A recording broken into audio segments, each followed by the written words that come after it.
Timing now. Tired alongside. Yes, I can relate, guys.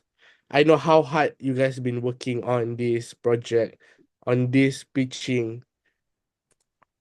All right, whatever you are feeling, you need to know this that out of 44 diverse and passionate teams across ASEAN, you are in the top 10. That's already something to be proud of. Today is all about bold ideas and purposes driven pitch. You built something meaningful. Now it's time to share. All right. So before we start, here how it will go for today's. Each team will have 5 minutes to pitch, followed by a 3 minutes of Q&A with the judges, and there'll be also a 1 minute, and also there'll be a 1 minute waiting time between each team. So please keep an eye on the timing. So before we start today, let me quickly introduce the 10 incredible team pitching today. The first one the first one will have a bridge ed education that connects all. It's a game changer for inclusive education. Bridge ed makes learning accessible for blind and visually impaired students through audio and rich offline ready lesson. They tackle education inequality with tech that works in low connectivity regions. And the second one, we have Finspire. Finspire turns financial education into a mobile game, teaching ASEAN teens on how to save, invest, and think like future entrepreneurs. Built for Gen Z, designed to be fun and built by youth for youth. And the third one, we have Cascarize. It's a coffee waste meets woman empowerment. Cascarize train women head of household to upcycle cascara into natural beauty and fashion products. Climate action with a local economic twist. The next one, we have When Silence Speaks Volume. By them, for them. Hohaka empowers deaf youth in Indonesia, Vietnam, and Timor-Leste through inclusive education and cultural leadership. Their programs are designed and led by the deaf community. The next one, we have Semua Digital. AI meets small businesses. Semua Digital provide a single platform AI dashboard to help the B40 entrepreneurs, especially those with low digital skills, take their business online without the tech headache. The next one, we have EcoBin Express. They put recycling on wheels. EcoBin is a mobile plastic bank that bring plastic collection and education directly to coastal and riverside communities. The next one, we have Movement. What's the point of running fast in a dying world? Movement transform Jakarta's plastic waste into high-performance running shoe, turning trash into traction and youth into change makers. The next one, we have CBG Hub. Let's grow together. Farming meets fintech. CBG Hubs unlock community-driven investment for smallholder farmers, letting everyday consumer fund agriculture in their region. And the next one, we have Valor. Art, youth, and sustainability collides. Valors turn discarded waste into upcycled products and create micro enterprise powered by the young people and local pride. And the last one, we have Ignited. Born to learn, built to ignite. Mobile learning that works anywhere. Ignite built fun, accessible, and guided lesson for undeserved children in rural and hard to reach location. And the next one, I'll pass to Febroza. Febroza, the floor Okay. is yours. Okay, thank you, Amirul. So now it's my honor to introduce the esteemed panel of judges who will be lending their expertise and insights to today's ImpactSEA final pitching challenge. So each of them brings a wealth of experience in education, innovation, entrepreneurship, and community development across Southeast Asia and Timor-Leste. So, but however, one of our judges is currently facing an emergency and may not be able to join us today, but we send our best wishes and understanding their way. Yes, let's give a warm welcome to our judges. So say hello first to Associate Professor Dr. Wasan Faculty of Business Administration for Society, Sinakarin Road, University, Bangkok, Thailand. Okay, say hello, Doctor. Hello, glad to see all of you today. And so Yeah. excited to hear to know about your social innovation today. Okay, so yeah, nice to meet you again, Doctor. Thank you. Okay, next is Associate Professor Jesus Rafael J. Jarata, Director for International Affairs, Don Mariano Marcos Memorial State University. Hi, Rafael.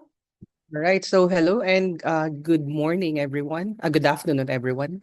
I'm very happy to be here. Thank you very much. Okay, so and the last but certainly not least, Ms. Rohela Bata, Executive Director of the Dori Foundation. Everyone, good morning, good afternoon. I'm very excited to be here and excited to hear everyone's ideas.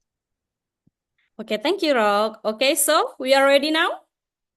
Without further ado, it's time to pitch your ideas. So let's welcome our first team, Kaska Rice. Okay, the time is yours.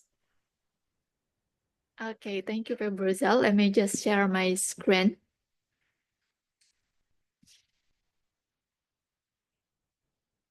Okay.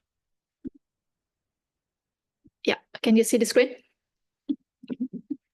Yes, we can see the screen, and then the timer will start for you when you start pitching. Yeah.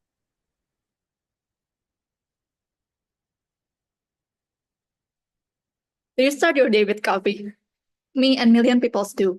And also, but only few realize that the process lives behind mountains of unused cascara, the dried skin of the cherry. And my name is Agnia from Cascarites. We are trying to solve this problem. Okay, so on global scale, we waste over 20 million tons of coffee cherry husk every single year, enough to fill 90% of the Jakarta National Monument daily, just from yesterday's coffee. And also the waste is end up in the landfill and also polluting the river. It's a missed opportunity that could not only reduce the pollution, but also create new jobs and sustainable industries. And Cascara is here to solve the coffee waste problem by training female heads of the household to upcycle the Cascara into high-value natural beauty products and fashion items, such as antioxidant face masks, gentle body scrub, and also pouches and wallets. And over the bootcamp of the 2 weeks bootcamp, we're planning to training 10 breadwinner women to participate and will learn how to safely process the cascara, the coffee skin into natural skincare products, and also the simple fashion accessories, and also training them to package their product attractively with affordable and of course the eco-friendly materials. And also we train them with the branding, storytelling, and digital marketing, even only using the smartphone. And what makes us unique? The first one is the most Cascara initiative stop at crafting niche tea, but we are trying to create the beauty web product which is contain up to 625 times the antioxidant which is perfect for the beauty product. And also the Cascara is natural waste material that is biodegradable, quarterly, and also available at zero cost through our partner roasteries. And also the most important thing is every single product crafted by hand, full of the love.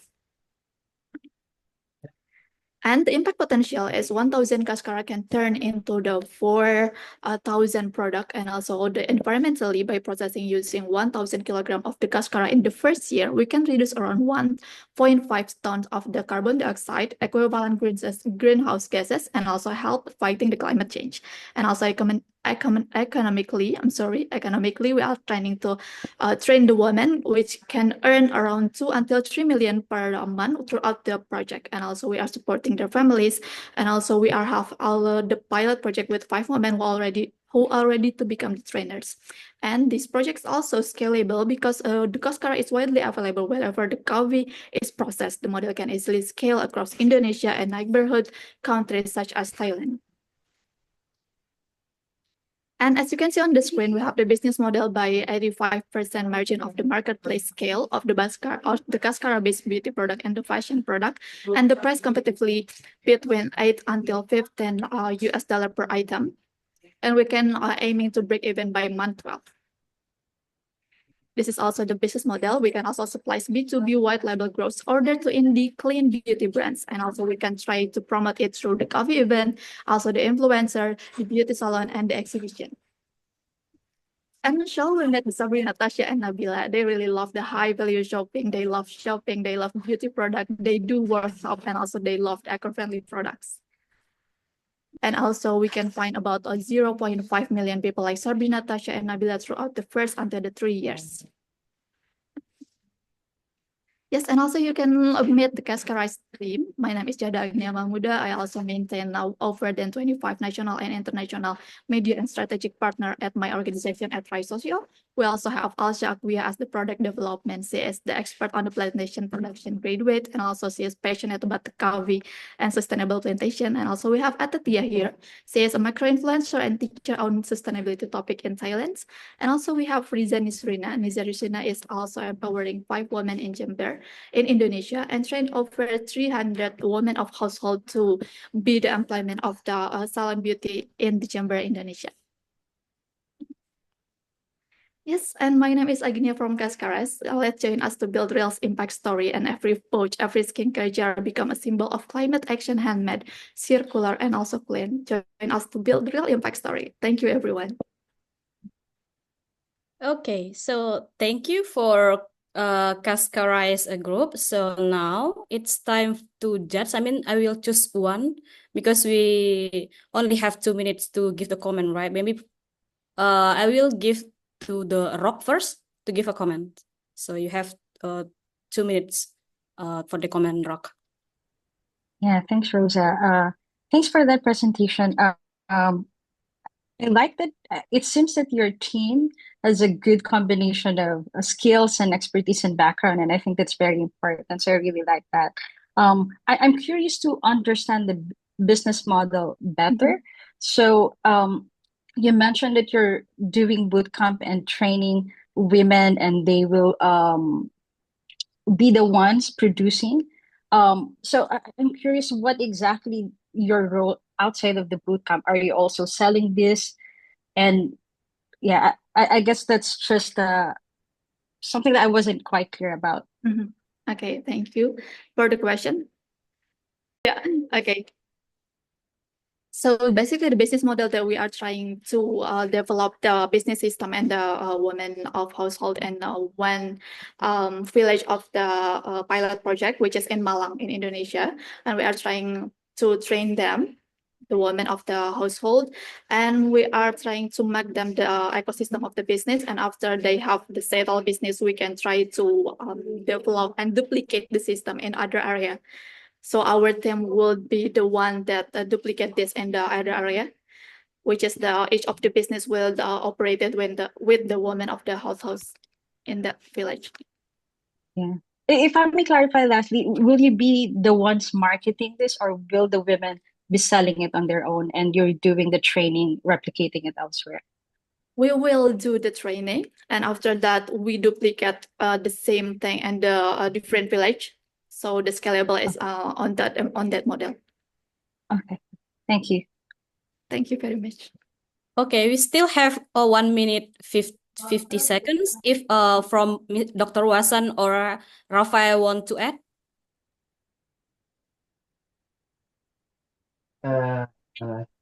Maybe I would like to add on about if you can have this information about number of women trained employed in cascala processing, and the other one in income generated by women, volume of cascala waste utilized and diverse from this process. This information is important. If you add on this information, it makes your project more valuable.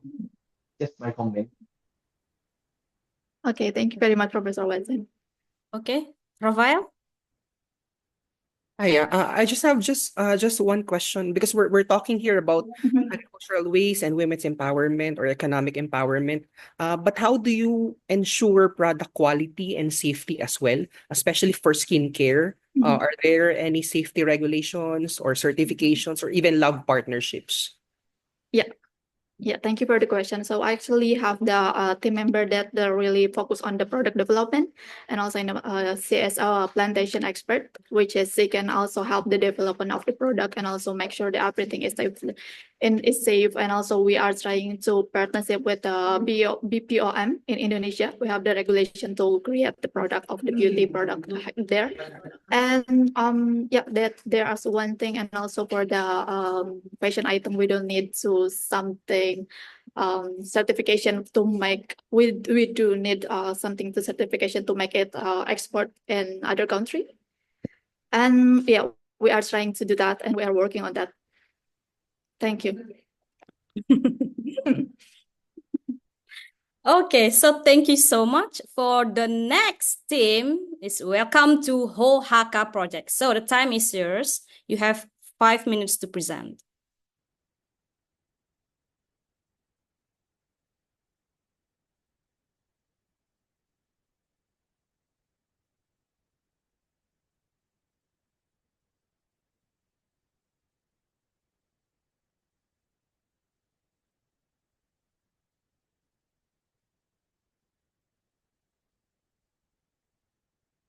So hello judges and hello Changemaker. I am Đinh Tống Hoàng and I am originally from Vietnam and I am lead project of the project called When Silence Speaks Volumes from the Team 31.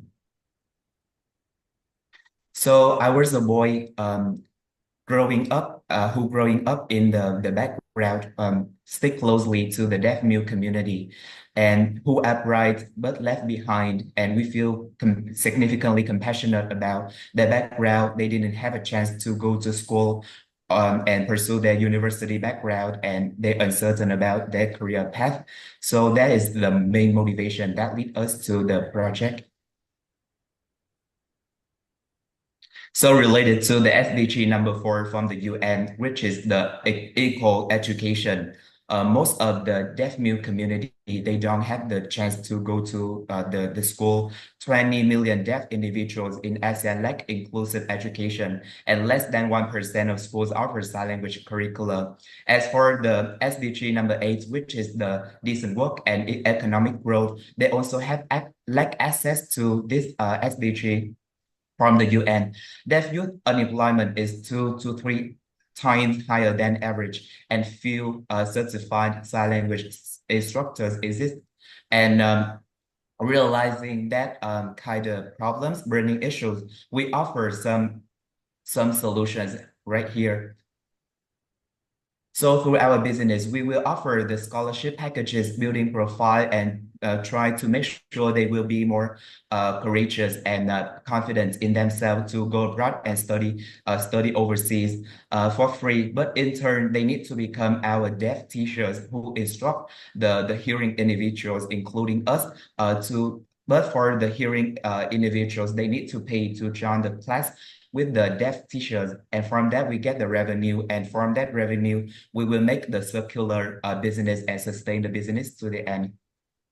Apart from that, we also have the workplace training. I mean, for the ethical and the corporate social responsibility, when they want to take the ethical thing into consideration and make their workspace, including the DEI, which includes the diversity, equality and inclusion, they need to take the employees from this marginalized group into consideration. So the businesses will pay for inclusion program led by deaf educators. So these three are the 3 pillars from our business. So what makes us outstanding and business? Our team did research a lot about the ASEAN region, and we realized in Malaysia, Philippines, and recently in Indonesia, they have some platform very powerful. But what makes us impactful here is we try to diversify the funding. We will strike a balance between the paid courses and community fundraising, and the scope is in the ASEAN region, focused on Indonesia, Vietnam, and Timor-Leste. And this project is exclusively led by the deaf and for the deaf.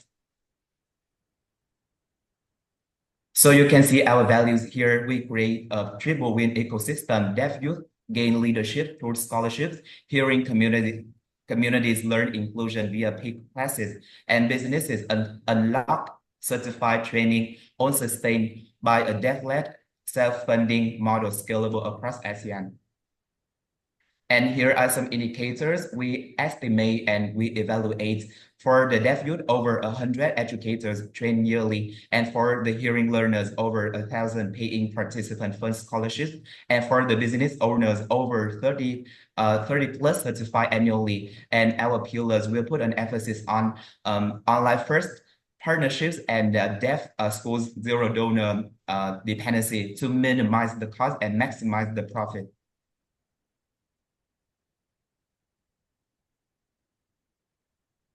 And we also calculate and take the social responsibility into consideration. And we estimate with $1 invested will create the 3.8 in social dollars in social value. And this project is aimed to reduce the unemployment and drop out of school and to increase the literacy of the sign language.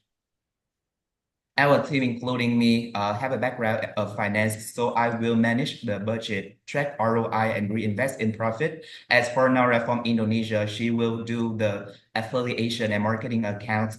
And the last team member here is Carolina from Timor-Leste. She will lead the team execution and training for the youth. So if you want to know more about our project, please kindly scan the QR code here, and you will see the whole process, how we can make this project, and the commitments and the passion of how we put the soul and the heart into this project to really Okay, hit the the time is ground up. running. Yeah, Okay, thank sorry, you. the time is up. Okay, thank you. So, okay, take a breath first. Ready? Okay. Okay, so the time for comment and question start from Dr. Wasan. So please, Dr. Wasan. I love your project a lot, it's for the society is very good, but I would like to know about your marketing plan. I didn't heard about your business plan or marketing plan. Can you tell me more about your business and marketing plan to make your business better? I feel like for the affiliation for the social media is very crucial and essential for every business. And also our business also take it into account and consideration. And every business, I mean like the business owner, they need to take the ethical stuff into consideration. So if the employee is from the marginalized background from the disadvantage, and they try to take advantage of this employee as the ambassador, I see a lot of TikTok trends. The business owner try to make their workspace more inclusive and including the deaf mute to work with them. And that brand, according to some study from Harvard, if your corporate, your enterprise take the social responsibility into consideration and you try your best to marketing and execute it, it will get more profit, maybe more than 19% compared to the normal one. So our project want to put an emphasis and train the market that if they take the youth from the marginalized background, especially from the deaf mutes, they will gain a lot of benefits. The first one, when the one who cannot hear it and listen, they will focus because our attention span is very short, right? But they cannot hear and listen. So they just focus on their task. And we also, for the product, we can label some marketing campaign. On that, we take the ethical stuff into consideration by saying that our company, our enterprise execute the product and produce the product with the cooperation and the collaboration with the employees from the marginalized background. I mean the deaf mute community. Okay, glad to hear that. Yeah. Okay, so Rafael, you may add, still have 40 seconds to add. All right. So, Ohaka, thank you very much. And you have a very powerful vision and messaging, especially when you mentioned about their silence isn't a choice, right? You mentioned that earlier. Yeah. I am in the academe, so I also want to understand a part of organizational culture, no? So do you incorporate or how do you incorporate deaf culture education alongside sign language? Because you'll be offering the accent culture. So how do you incorporate deaf culture education? Okay, you may answer.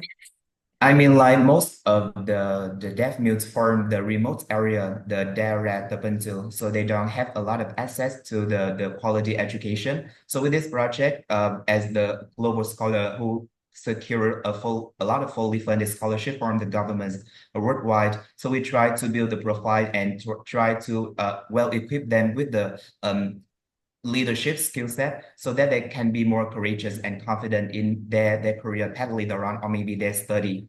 And in turn, they can also sharpen their presentation skill by teaching the hearing individuals in the class, because we empower them as our teacher. And this one, we want to focus on the scalability and the feasibility. This one, try to minimize the cost and maximize the profit, and led by the deaf mute community. So I feel like I also have the background and the networking with them, so it is easier for us to build the curriculum and the book, the international side, for everyone can join in and can partake in the journey to give the world the better place for them to live and reside in the long term.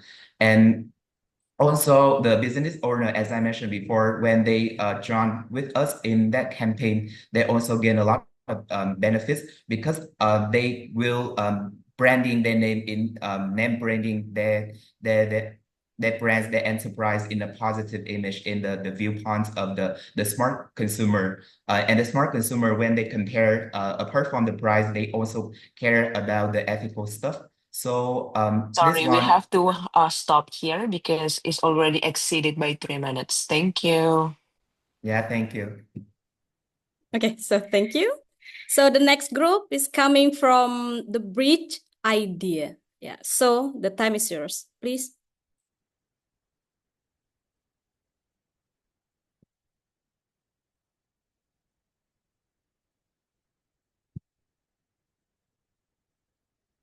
Hello? Yeah, wait.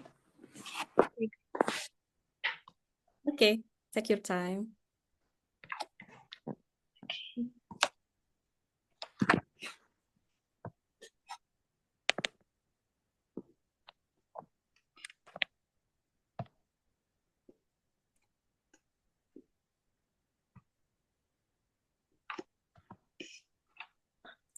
Okay, okay. I'm audible right now. Yes. Okay, okay. I will start the pitch from 3, 2, 1. Good afternoon, judges and panels. We are from Brichat, a revolutionary platform learning meticulously crafted for blind and visual impaired students. Imagine trying to learn from a screen you can see. Now, imagine millions of students across Asia Pacific facing this challenge every day. That's the reality for many learners with visual impairment, and it's a reality we're about to change. According to UNESCO, 1 in every 6 people in Asia Pacific, roughly 690 million individuals live with a disability. This figure is rising due to aging population, health issues, and climate-related disaster. Despite progress in digital learning, education system remain large inaccessible. In Malaysia alone, 14.9% of adults experience difficulty seeing, the most common functionality challenge. And without access to education, these learners are excluded from employment, independence, and dignity. So we are from Bridget introducing Bridget, an education that connects all. Bridget is a learning platform built from the ground up for the blind and visual impaired students. All educational videos are enhanced with audio-based description, transforming into visual vivid spoken. Lessons are downloadable and accessible offline, eliminating barriers caused by poor access internet. An intuitive voice navigating system allows learners to explore, choose, and learn independently. We encourage progress. This app is gamified. Learn to earn points, unlock milestone, and celebrate every step forward. This is education that listen, guide, and empower. Our target market is visual impaired and blind students in Southeast Asia, addressing the critical barrier of education for people with disabilities in the region. We aim to ensure no learner is left behind. And Bridget is not a retrofit mainstream solution. It is a purpose built for accessibility and focus on inclusive from day one. Instead of charging users, we engage philanthropy and impact-driving partner to sponsor our learner directly. It's not about charity. It's about building a skilled, educated, and inclusive future workplace. Disability inclusive employment could rise GDP in Asia Pacific by up 7%. But employment starts with education, right? Bridget gives blind learners to the tools to thrive, unlocking potential in classroom, communities, and the economic. We begin with visual impairment. As we grow, we will serve learners with other disabilities, creating a future where no one is left behind. Our approach is philanthropy-powered, data-based, and scale-ready. Through annual sponsorship, partners provide access to learners, receive transparent impact report, branding opportunities, and the ability to champion inclusive innovation. We also collaborate with school, nonprofit, and government to integrate Bridget into national education and inclusive strategies. Also, we identify key risks and our strategies, market awareness. We have implemented unique and creative marketing activities, and then to solve and to avoid software failure, we are gradually upgrade the system to fix bug and error. And also we have to maximizing our user and testimonial to engage the philanthropists. At the end, we are the Bridget. We believe education should connect, and then it's not just creating a platform. We build a movement where access, dignity, and opportunity for everyone.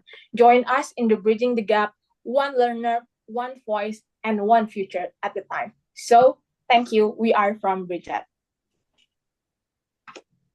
Okay, thank you so much, Bridget. So before we start a Q&A, please turn on your camera.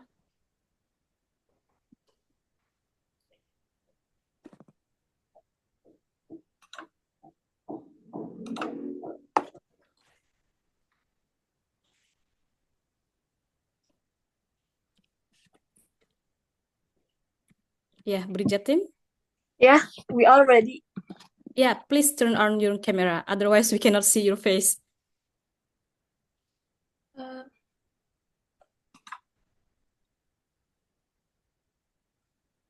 We already turn on our camera because this is the mic, the voice before.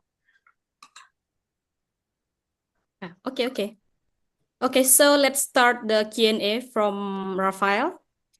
So it's your turn. Yeah. Okay, so thank you very much, Bridget. Yeah, and your focus on visually impaired learners fills a gap in education, making your solution unique and impactful.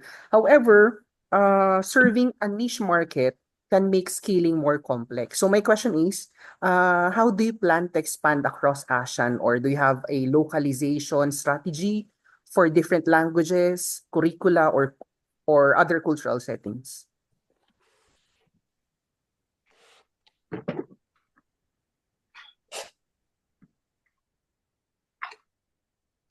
Okay, maybe I will answer the question. Thank you, Rafael. And then this is about the partnership. Maybe for the initial geographic, we focus on starting the Southeast Asia, and then we have to target the student with the visual impairment student, and after that we have to partnership and revenue with the other philanthropy to support, and then to generate the revenue. Of course, if you said about the languages or extra, yes, it will be in the curriculum. Also, we have using the audio, using AI integrated with that. So I think the language barrier is not the problem here because we already serve there. Okay, thank you. Okay, so do we still have time? Or maybe Rock? You may add, Rock? Yeah, thank you. And thank you, Bridget. I really like that you're trying to create a solution for this segment. But I'm curious, is this a platform where you are creating content for them? I'm curious about what exactly the content, what exactly are the educational materials that they would be able to access. And also, I know that this is already a niche segment, but do you have a more specific segment so that you can really identify what exactly they would need, because it's still a very wide, I would say, market, right, in terms of age and needs. So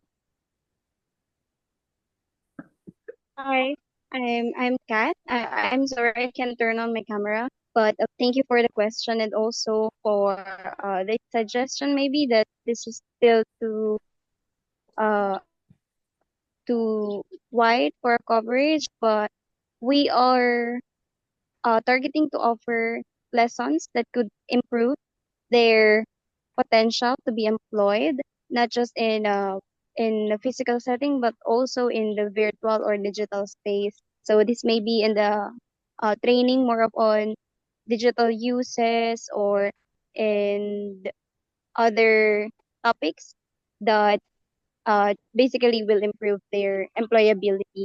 And then we will have to look on narrowing further about this niche market, since I understand the visually impaired is already maybe too broad of a topic. But thank you for the comment on that, and we'll look into how much more can we narrow down this market. Thank you. Okay, thank you. Okay, so before we go to the next team, so please, I would like to remind you again, before you answer the question, please turn on your camera. Okay, so the next project is coming from Finspire. So yeah, Finspire team, the time is yours. Okay, first, let me share my screen.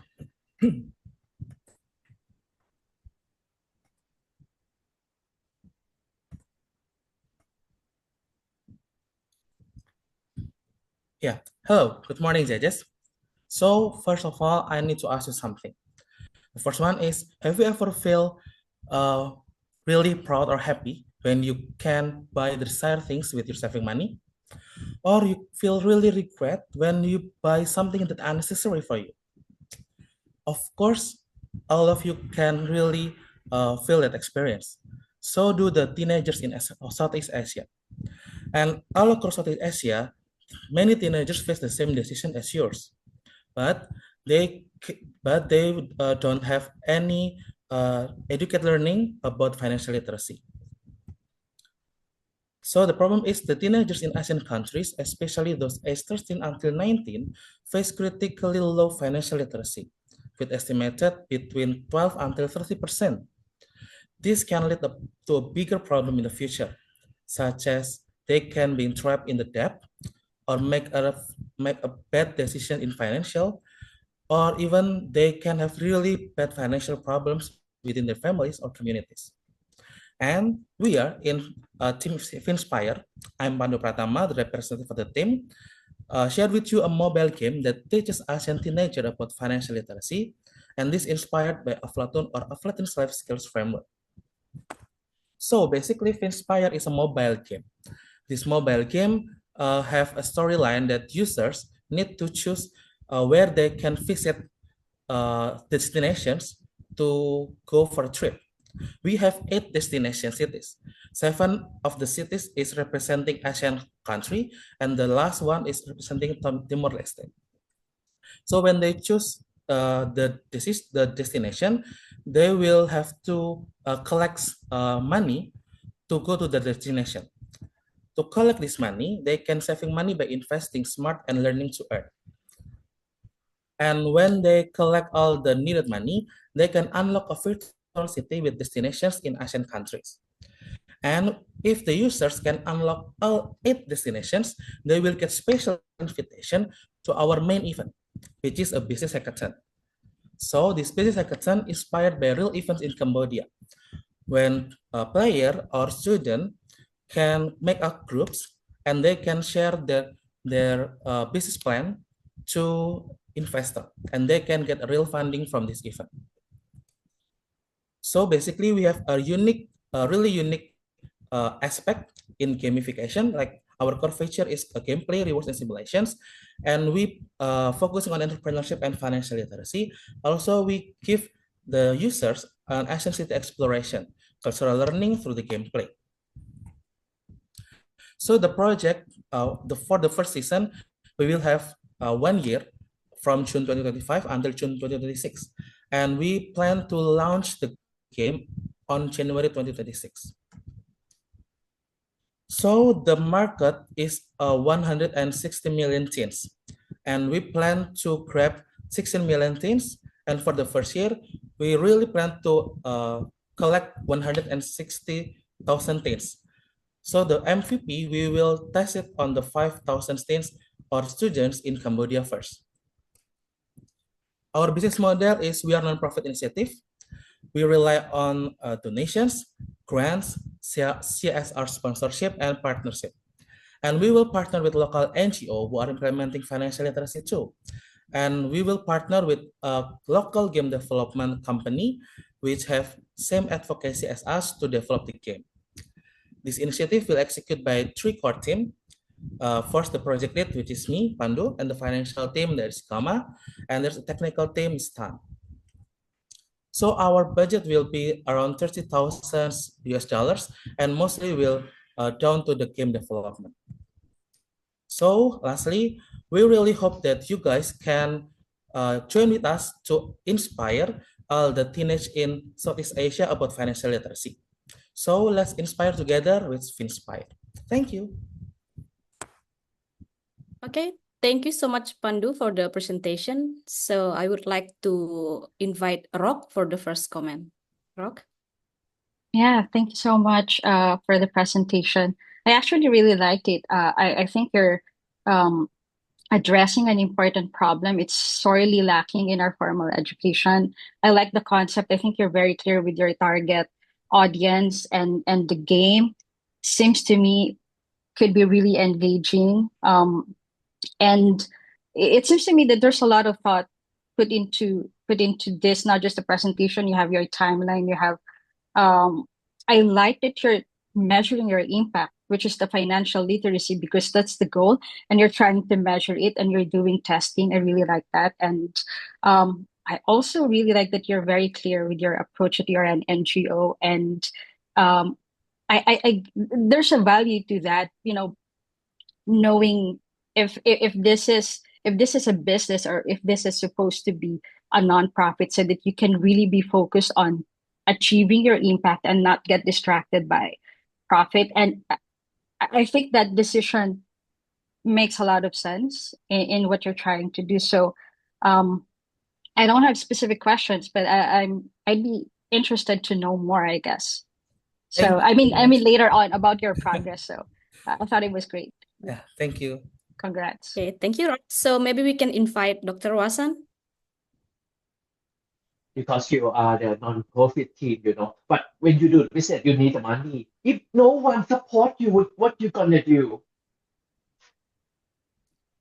Sorry, can you repeat it again, sir? I cannot hear you well. Okay. One more time. Can you hear me? Yeah. If no one support you, money for you to run your business, what you gonna do? If no NGO to support you. So basically, we will offering the NGO about our main event for the business hackathon, because this main event, our plan is for every year we will have different business hackathon held by other organizations. So this one can be collaborated with other NGO, something like that. Actually, I love your project a lot, because your emphasis the financial literacy among teenagers. And how do you know that they or teenager can improve in financial literacy knowledge and skill? Okay. How do you know they can improve that? Yeah. How we know that they can improve their skill is we plan to give them a survey in the end of the season when they can unlock all the 8 cities of the destination. The surface will come out to check whether they already know the habit of the saving, budgeting, and make a goal setting for the financial. Sorry, may I answer the question too? Yeah, you can, Dan. Yeah. Okay, so that the way we measure or evaluate is that actually our main content in our game we follow Aflatun and Aflatun plus curriculum. That is a well-known financial literacy framework in the world. Yes.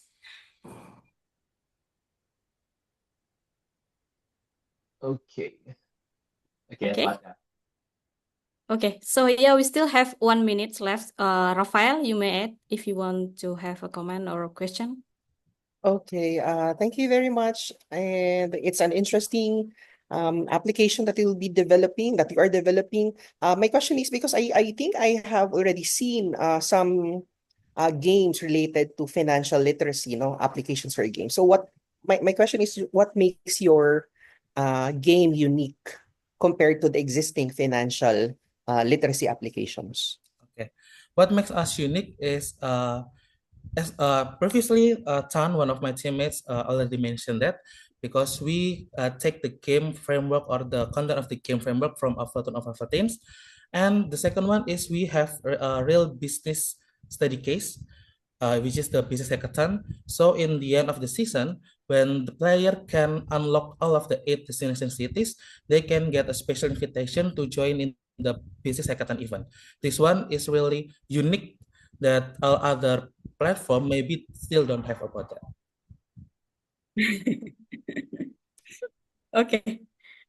Okay. So thank you, Pandu and Yeah, thank you judges. very So much. the next, yeah. So the next team is coming from Semua Digital. Okay. So the time is yours. Thank you, Febroza. Let me share my screen. Yep, this one. If I present, will you be able to see the screen? Can everyone see? Yes, yes. Yes. Yeah, yeah. Okay, let me start my timer here as well. Can you speak a little bit louder, Oh, sorry. please? Is it okay now? Let me check my. Yes. Okay. I will. I'll try to. Oops. Scream. Oh no. Wait. Sorry. Okay. Let me start our timer. Okay. Hi, thank you everyone. As team judges, I'm Shafira and Jafar is with me. We are from Semua Digital. Today, our story is about AI. But to start our AI stories, let's start with these 3 people's stories. The first is my own mother. So she starts selling oils from her own home and accidentally she passed away on this date today, 4 years ago. But through her, I get to explore the meaning of entrepreneurship in Asian. So for example, Aisha, my own real client, who works full-time and then still helping her family to sell food after work through WhatsApp. And also I get to meet Pak Ali, for example, who reached out to me to make website to sell online coconuts because then he can play with his grandchildren more. So when we're talking about online business, the second part that I noticed is that online business is not just about upskilling, like teach them and live. So based on our own experiencing, helping them and surveys that we did, 92% of them actually find these tools hard to use. And even if they feel these tools are a bit easy to use, 64% of them actually cannot commit to use it continuously. So this is a second layer we realize that upskilling still need close human assistance. But then on top of that, imagine, like they are juggling and managing businesses, finances, products, but Asian entrepreneurship are also about taking care of their families, sometimes bigger families, older relatives, and this exposes them to real burnout, real stress.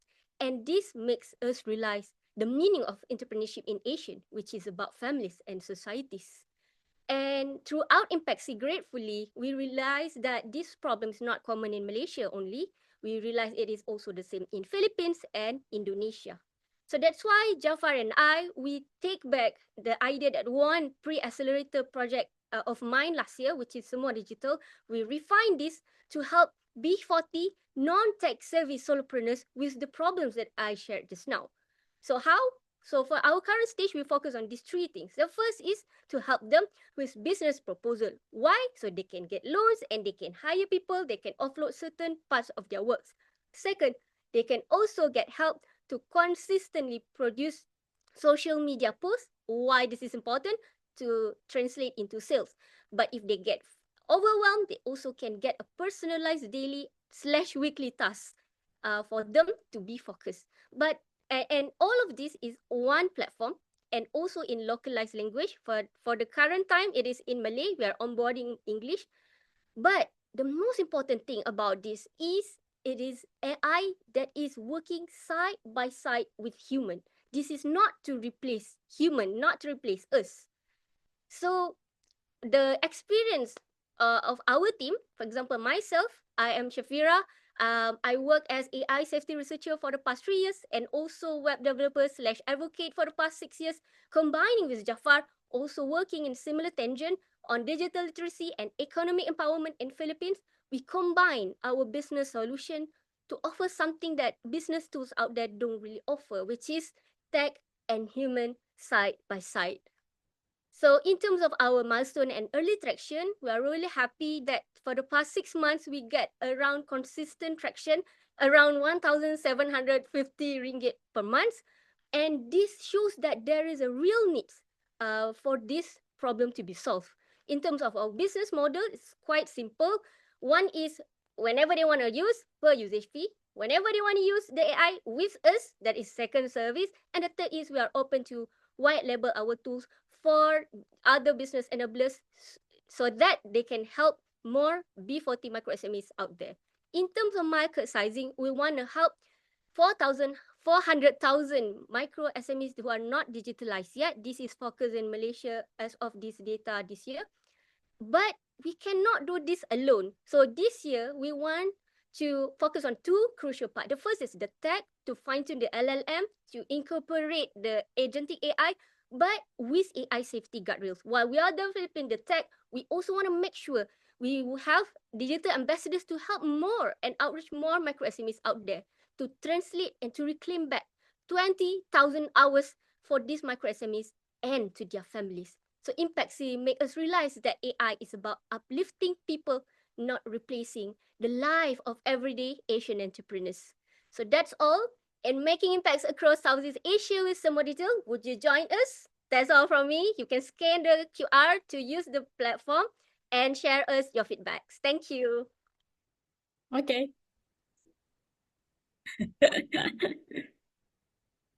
Okay, thank you, Safira. Ready?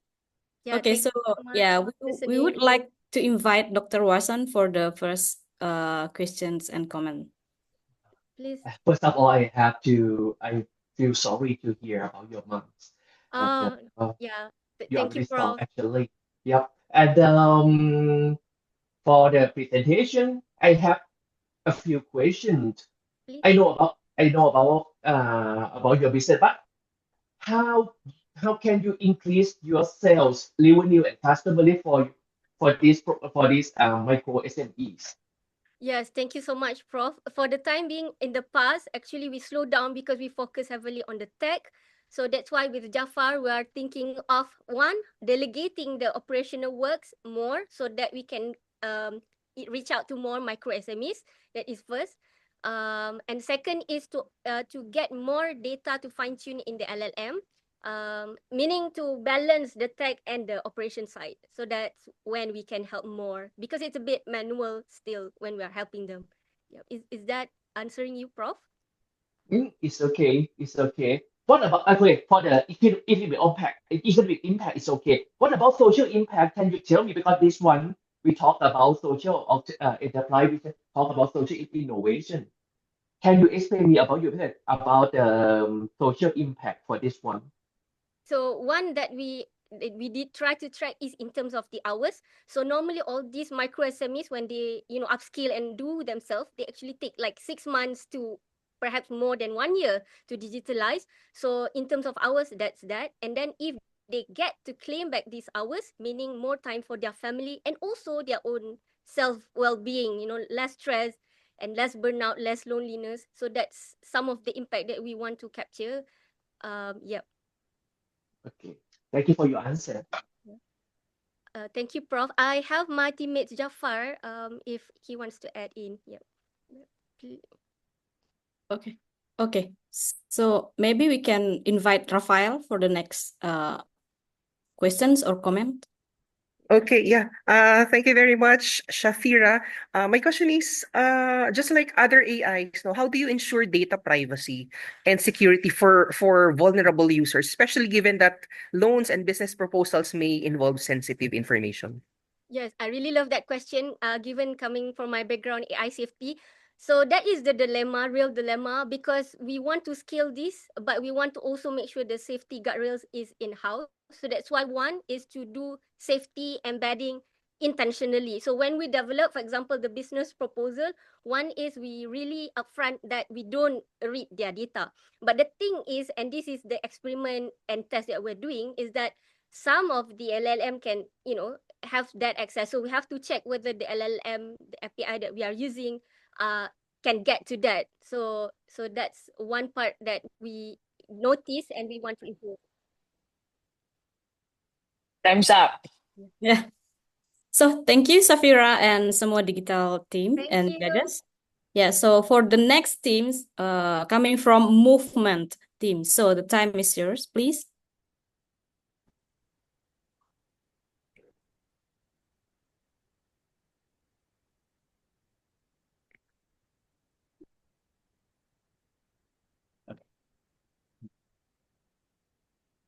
Most sustainable shoe brands are lying to you. 40% recycled plastic slapped on a box and called it a revolution. We are so done with that. That's why our team is built from the ground up. Lydia from Indonesia, our CMO, leads PR and customer experience while ensuring our community partners are empowered. Advin, our CFO, is also from Indonesia, brings NGO experience and financial expertise to map sustainable growth. And yours truly from the Philippines, a people-first builder connects vision and execution with real-world change. Hence, what's the point of running fast in a dying world? Movement is our answer. Now meet Alia. She runs, she recycles, she wants to live life consciously. But like many others in her generation, she's done with the greenwashing. Alia wants to know, who made this? What's it made from? And why should I care? Movement speaks her language. Every year, Indonesia alone produces 68.5 million tons of waste. 17% is plastic. Jakarta dumps 7,000 tons of trash daily, and 7.5% only gets recycled. Here's the kicker. Flexible plastics from foams, wrappers, synthetic rubbers used in fashion and shoes are almost used, but least recycled. That's not a waste problem. That's a design problem. And that's where we come in. At Movement, we are building the first 90% sustainable running shoe made for real runners with real values. But this is not just about a product. It's a rebellion, a lifestyle, a stand for people, planet, and purpose. We are starting with shoes, specifically our VE1. Our first model is crafted primarily from PET plastic turned into yarn, designed for casual runners. VE1 blends comfort, quality, and sleek design. Now, what sets Movement apart? While other brands focus on products, we build a lifestyle. We are the only one turning plastic waste into performance shoes, powered by the community, from people who make them to the ones who wear them. Southeast Asia's running market grows 18.9% annually, with Gen Z millennials driving 65%. Indonesia alone has 54 million sports enthusiasts, with 14 million of them are runners. Yet 71% don't trust brands' sustainability claims. And that's our opportunity, the $2.3 billion market. Now, in order to produce a single pair of shoe, we need an $11 investment. With additional budget for marketing and other supply costs, it would be $21 US. And we can sell them for at least $43, which is 23% cheaper than the lower-end running shoes in the marketplace. With the ambition to address 0.5% SOM, we seek a total of $30,000 investment to produce 1,416 pairs of shoes. This will recycle 17,000 plastic bottles, 8.5 tons of CO2, and empowering 28 women in the plastic sorting and shoemaking processes. This business can generate up to 2.2% ROI at least. Our revenue will come from product sales and grants, and we also address social and environmental issues. In the first year, if the first year is successful, with more support and investor and grants, we can double and even triple the following year. Our market strategy will focus through online waitlist and early adopters via B2C, B2B via retailers and CSR runs, and B2G through government partnerships. Furthermore, we will amplify the reach through online influencers and running communities who live this lifestyle as our prototype testers and online reviewers. But movement goes just beyond sales. We are building an ecosystem. We will launch sustainable merch that reflects our values. We will host marathons and events, not just race, but to raise awareness and impact. And we will mark every finish with coffee parties, conversations, and communal lectures. We will also collaborate with NGOs focused on workforce and development, and partnerships with LGUs that want to push eco-fitness tourism, envisioning fitness and hubs such as Bali in 2030. In short, we are not just here to run, we are here for fun. Our core production collection network will center around women, PWDs, and local artisans. They will collect plastic, they will craft shoes, and they will power movement. Because running for change should never be symbolic. It should always be systematic. If you've been waiting for a brand that actually walks and runs its talk, this is it. This is not just about a shoe. It's a stand. Start negative and build positive. Because with movement, you make your moment. Thank you so much. Okay, thank you, Reynard, for the presentation. Ready for the questions? Yes, we are ready. Okay. Okay, so I would like to invite Rafael for the first comment and question. Please, Rafael. Okay, thank you. Thank you for your presentation, Reynard. I know that your proposal, this one has a real potential to inspire a movement, not just to sell shoes, no?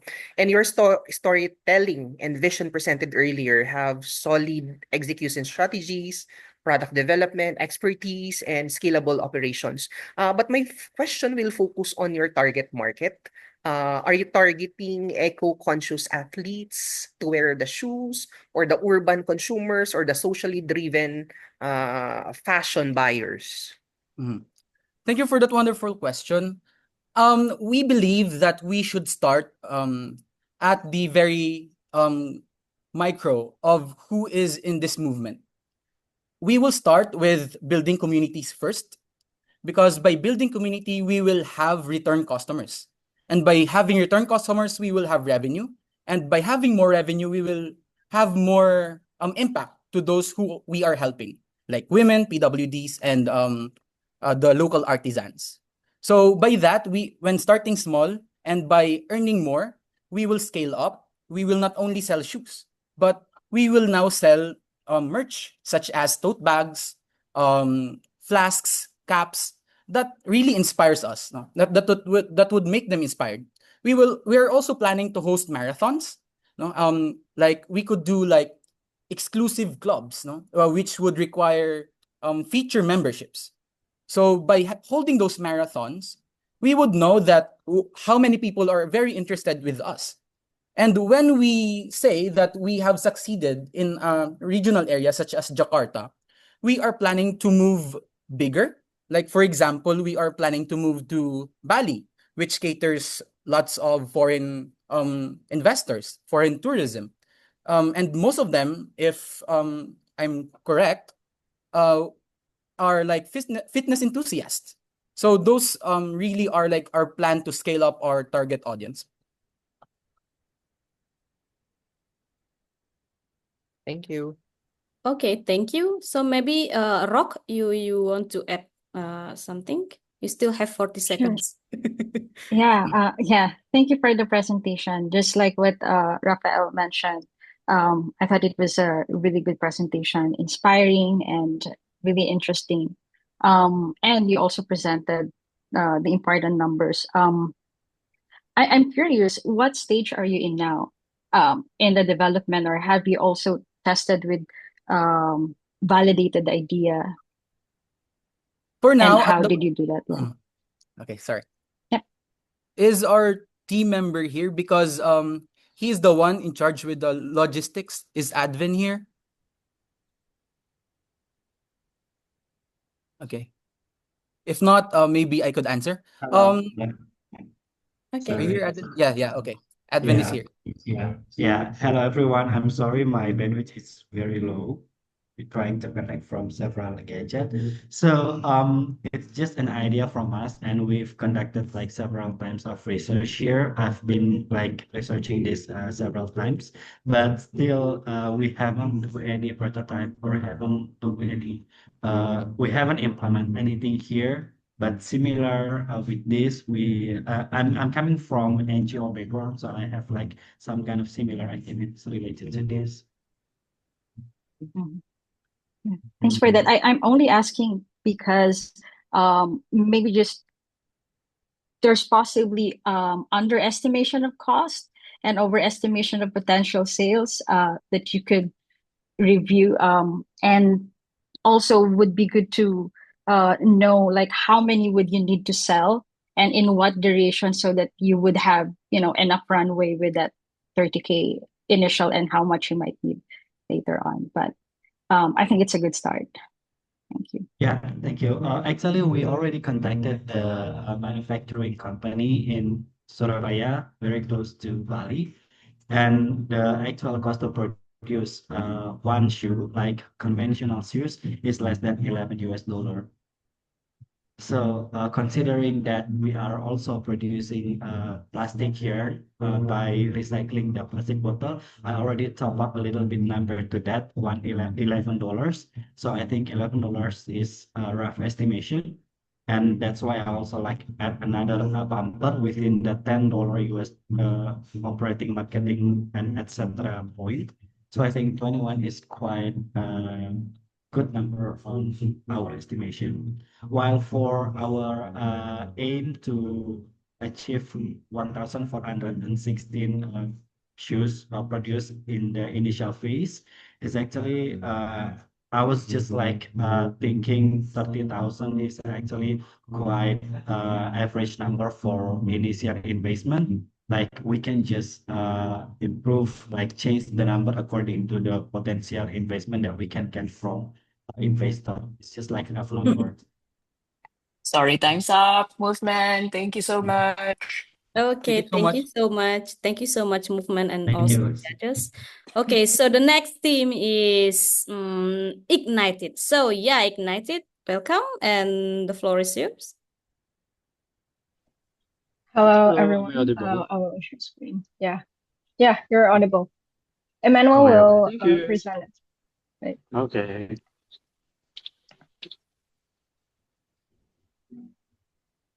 Right, let's wait for the share screen.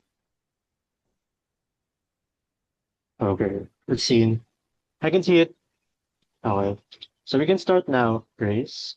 On 3, Yeah. 2, 1, go. Magandang tanghali, salamat siyang. We are Ignite Solutions. A young girl sits under a flickering oil lamp, tracing letters in the dirt because she was no books, no desk, no classroom. Her dreams are big, but her chances are small. While cities across ASEAN celebrate high literacy rates, children like her are still waiting for a school, a teacher, a chance. Today, we're not just talking about statistics. We're talking about real lives, real dreams, and the silent struggles of the rural communities to be seen, heard, and educated. Next slide. These are the problems these children are currently facing, hindering their potential. Next slide. Next slide. That's why we introduced to you Ignited. Born to learn, built to ignite. Ignited is not just an app, but a lifeline designed for Amina's world and not ours. It doesn't wait for perfect joint visions. It meets her where she is, offline in her language, with stories and themes that don't just teach, but empower. While other platforms fade where the signal drops, Ignited shines brighter. Our solution is a gamified offline first learning platform that works without internet and runs on solar-powered tablets. Here's how it works. Amina watches video lessons, solve quizzes, and plays games, all while collecting points and rewards. Lessons are designed using active learning methods, and we use general subjects like local literature, English, and math and science. And because we believe education is a shared effort, our system includes tools for parents, teachers to support students at home and school that helps upload content, track students' progress, and communicate directly. Like any innovation, we have growing pain points. Gamification can lose impact if not refreshed regularly. Device dependence still requires maintenance, and curriculum scope is still expanding. We're currently covering core subjects, but aim to add more. Partnerships with schools, local governments, CSR programs, and NGOs, and features that gamify real-world impact. Outdated tech in rural areas could slow down hardware deployment, and big ed tech competitors with more funding may enter the space. Our target areas are eastern Indonesia's rural and semi-urban regions, where infrastructure is weak but the need is urgent. Our end users are elementary school students aged 5 to 11, and our customers include local schools, education departments, village leaders and community-based learning centers, CSR programs of private companies, NGOs focusing on child development and digital equity. We work with solar tech providers and internet partners, but our system is offline first, by design, making it resilient and scalable across remote islands. Now, like Rani, she can't access digital learning materials, gets bored of textbooks, only learning books with no internet. But her goal is to learn updated materials on various subjects and have fun learning. That's why we want to make the solution work. We are using a multi-stream revenue model, including subscriptions by schools or sponsoring NGOs, CSR sponsorships from corporations, government procurement through education partnerships, and even a prepaid education token system for flexible, low-barrier access. Costs include tablets, solar kits, software maintenance, logistics, and support. Our distribution leverage is local educators as education ambassadors, who also help train communities and grow usage organically. To understand the scalability and potential of our solution, let's look at the market size. TAM is the total national market, 27 million users. It is worth $120 million, with 60% being students. SAM focuses on Sumbathera, Java, and Bali, 16.2 million users, and an $80 million opportunity with a strong rural presence.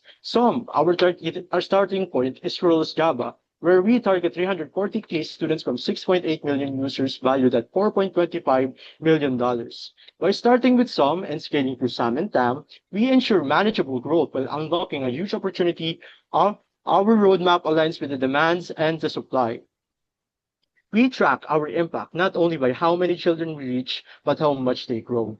We monitor literacy and numeracy improvements, track engagement data, and support feedback loops to improve our content. We're even piloting a campaign where students can donate in-game coins to plant real trees, gamifying sustainability itself. Rani now learns science every day on her tablet, even before the sun rises. She earns badges, watches animated lessons, and most importantly, she believes in her dream again.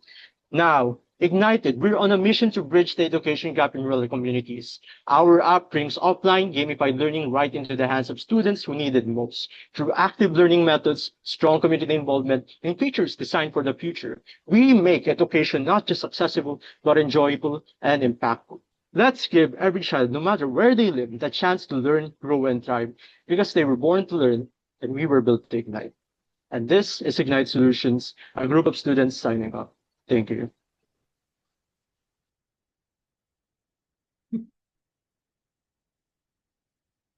Okay, so thank you so much, Emmanuel, for the presentation. So we would like to invite Dr. Wasan for the first comment and questions, please. Okay.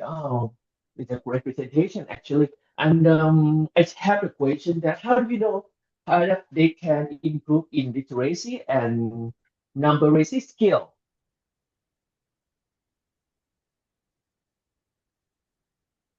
Hello?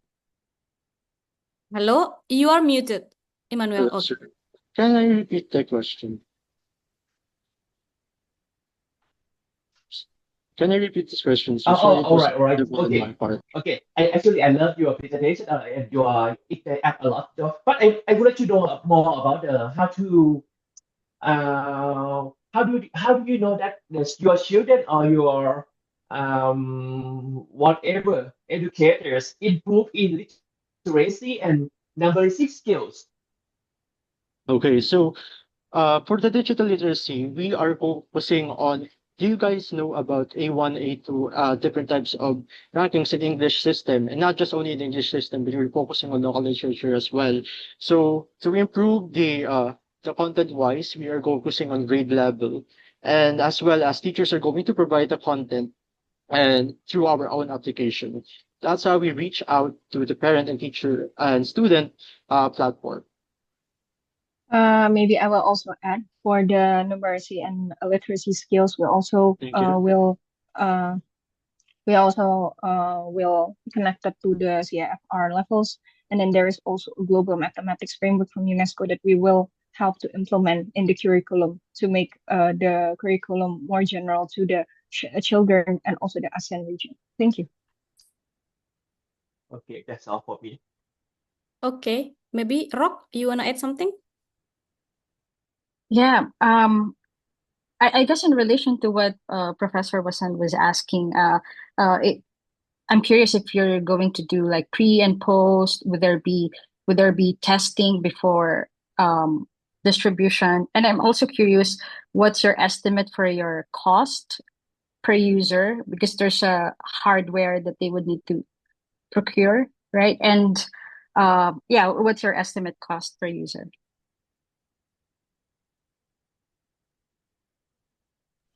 Can I call upon Mr. Rapi here in the Zoom meeting? Hello, Okay, Rapi. okay. Maybe I want to answer it. For our estimation, maybe is uh starting with the simple for application. So maybe it will be cost maybe $100, and from those, our distribution will come from one pilot project from school. So if for our user, maybe for one school, maybe 1,000 students and teacher and mentors. It's from our beginning. Maybe that.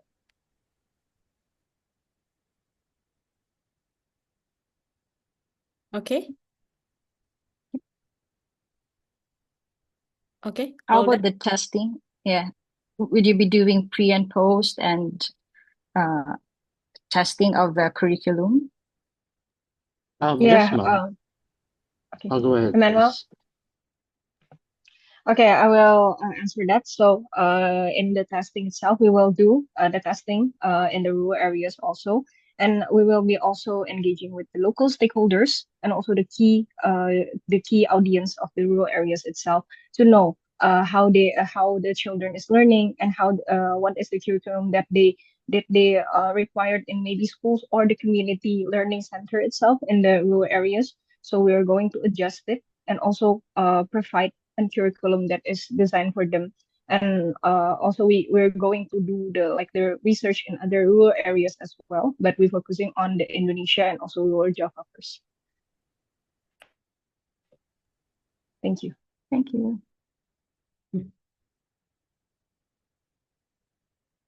Okay, so thank you so much for the team for presentation and also judges. So the next team is coming from Valor Wenger. Sorry for the pronunciation. Okay, the time is yours. Okay. Allow my co-member to share the screen.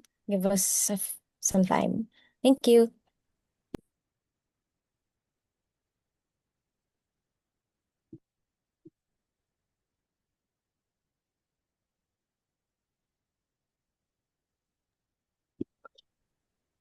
Ready? One, two, three. Good afternoon, everyone.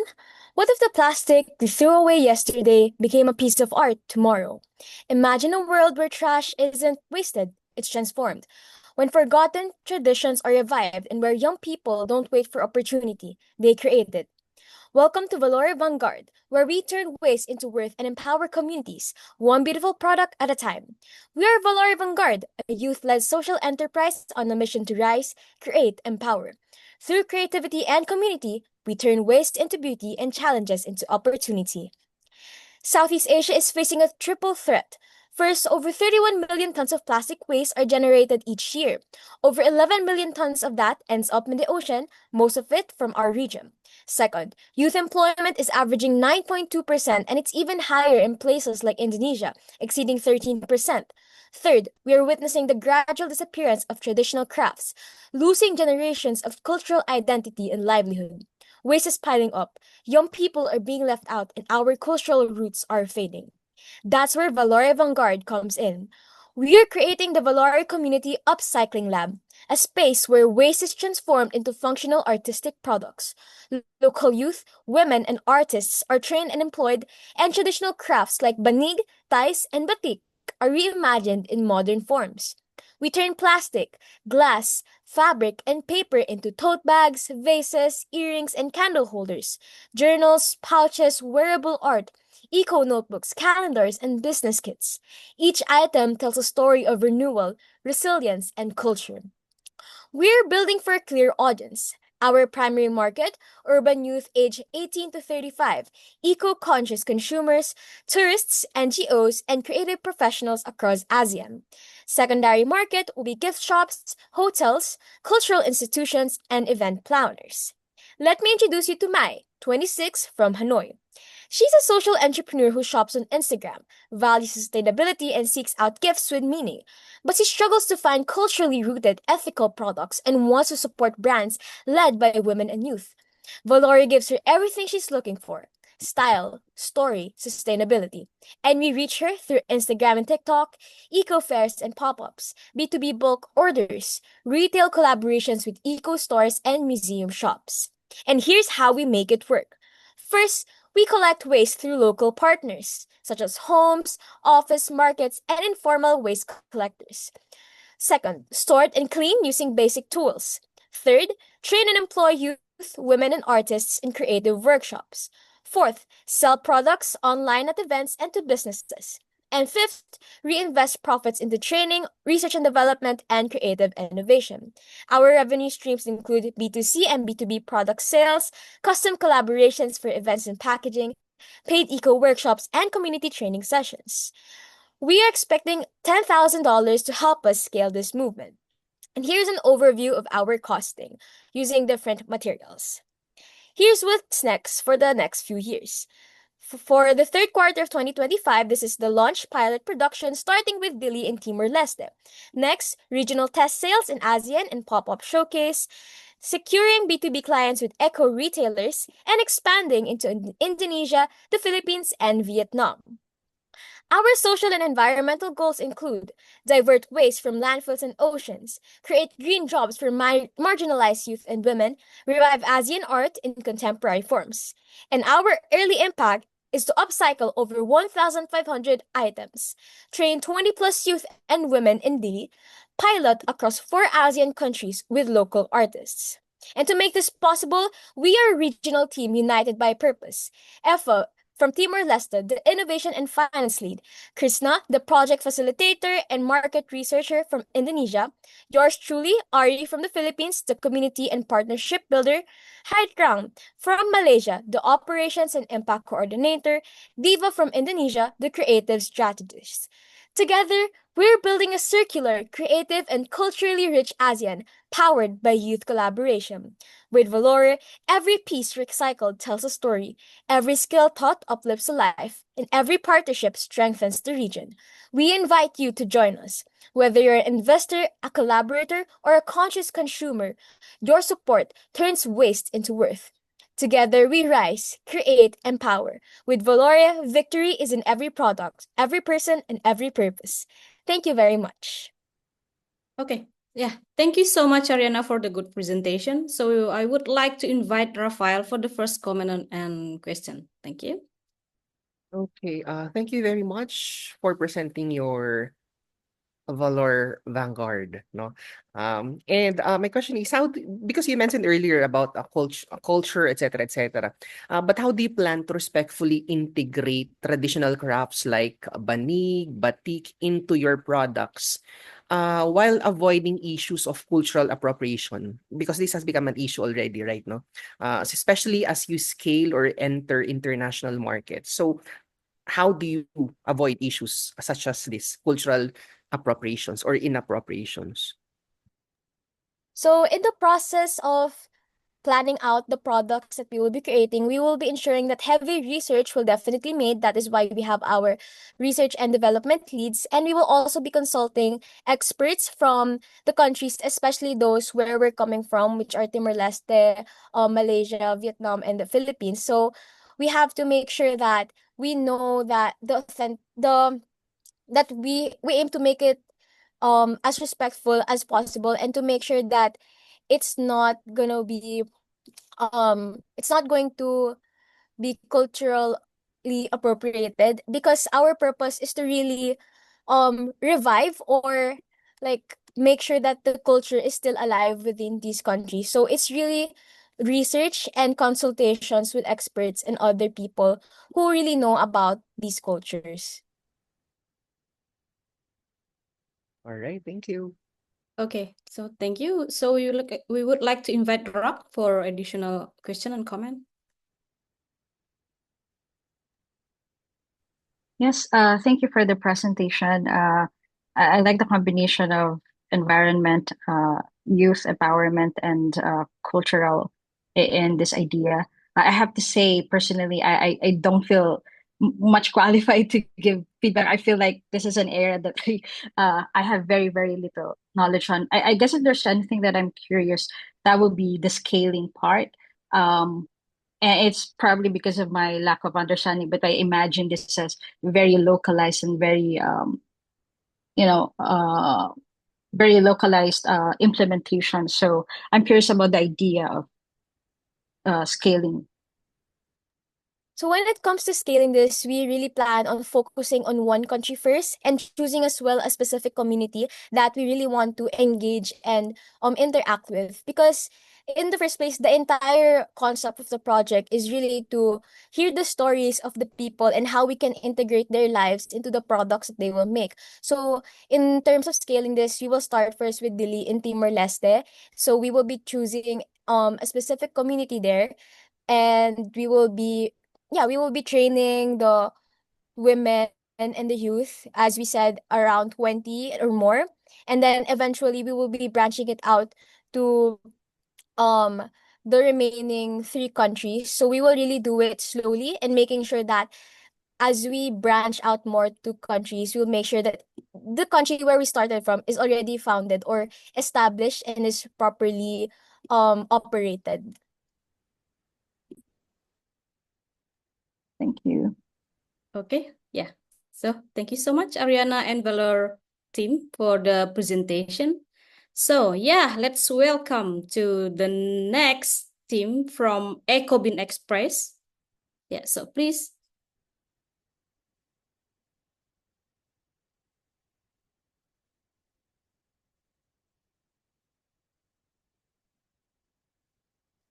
Okay, hello everyone. Can you see my screen? Let me just share full screen now. Perfect.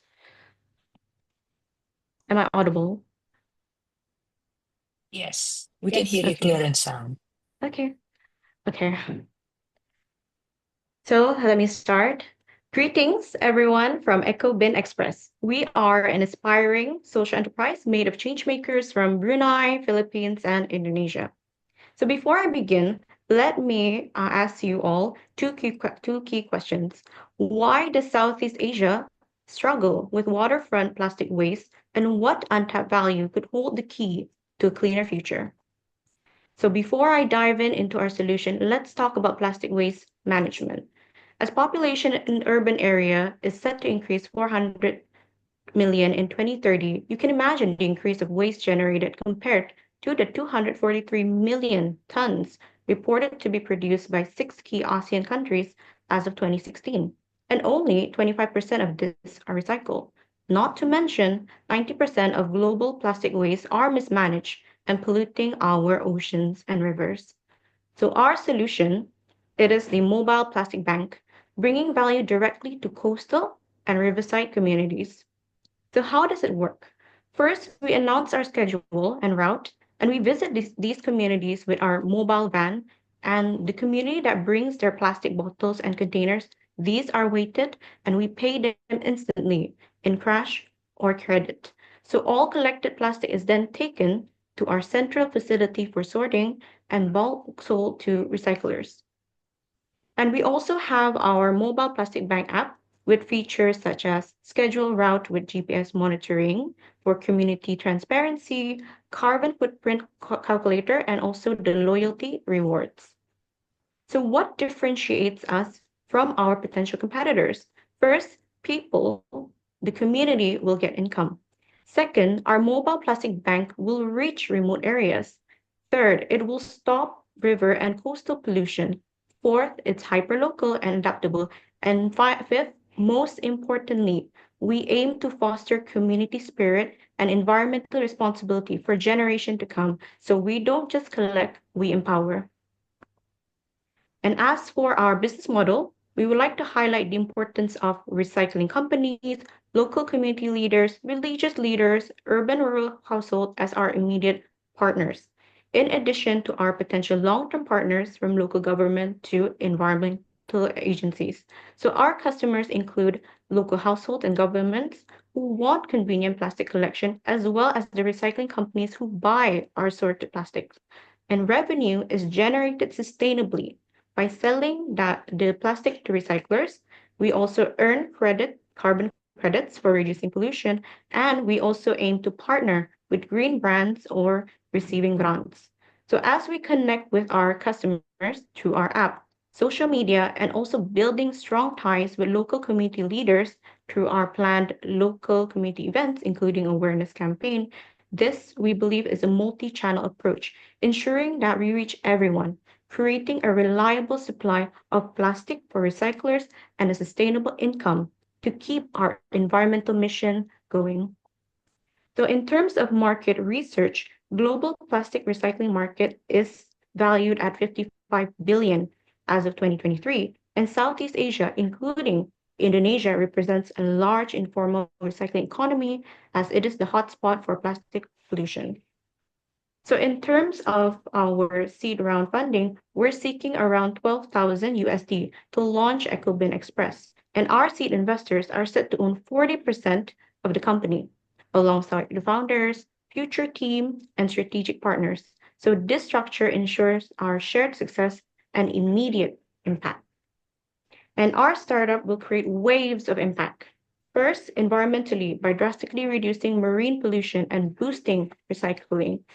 Secondly, economically, by creating a more local green job, and supporting the circular economy. And finally, in terms of socially, by empowering marginalized communities to transform waste into income and foster healthier environment. So our startup aims to touch the lives of our direct beneficiaries from waste collector to consumers. And we believe that even a single mobile plastic bank can positively impact hundreds of households. And as our network grows, the impact only multiplies. So for scalability, we're still in the research phase of our idea, and we aim to launch a pilot scale project for 6 months in Jakarta's Ciliwang River community. And this river community is one of the world's most polluted rivers. And with plans, we plan to expand across Indonesia, Brunei, and Philippines. And that is all from us. Okay, so yeah, thank you, Hasna, for the presentation. So I would like to invite Dr. Wasan to give a first comment and question. Yeah, please, Dr. Wasan. Okay, actually, I love this model, because in Thailand we also have this model as well. But the problem is, in the moment we talk about the sustainability, and we don't have the plastic. We don't quite have the plastic bag anymore. I don't know about your country, but have the data about the amount of plastic waste collected or recycled? Do you mean the data for the collected waste in our own individual countries? Yeah. Okay, so in terms of Indonesia, approximately 20% of plastic waste actually ends up in the rivers and coastal waters. And I believe this is around 60 million tons in Indonesia alone that is generated. So in terms of other countries, for Brunei, it would be significantly lower, whereas for the Philippines, it would be a bit lower than Indonesia. And that's why we strategically aim to create our pilot project in Indonesia, because in terms of infrastructure, it is there. In terms of waste, there is a lot. And again, Ciliwang River is one of the most polluted in the world, and that is why we aim to target in Indonesia. I hope that answers your question. Yeah. Actually, I love, because this project can improve in community health and sanitation as well. So I love this project a lot. Thank you. Thank you so much. Thank you. So I may invite Rafael to add some comments. Okay, so I also echo Professor's comments about and comments appreciation about your proposal. But my question would just focus on the safeguarding, no? What safeguards are in place to prevent misuse or abuse of the system? For example, people importing waste from other areas or, something like that, no? So are there safeguards or in place to prevent misuse or abuse of the Um, system? Okay, to answer this question, we are again in the research phase, but to answer that question, we do have plans to talk with the local communities leader to have sort of a fair and transparent discussion to make sure that we mitigate any risk and also create what we say a win-win situation for all of the stakeholders that we want to work with. Because for our company, we do value fairness, transparency, and also everyone winning in a way so that everyone can benefit through our solution and through the initiative that we want to offer them. So yeah, we believe in communication with all of the stakeholders so that we ensure that we mitigate any potential risk and we be transparent with each other. Thank you. Okay. Thank you. Okay, yeah. So thank you so much.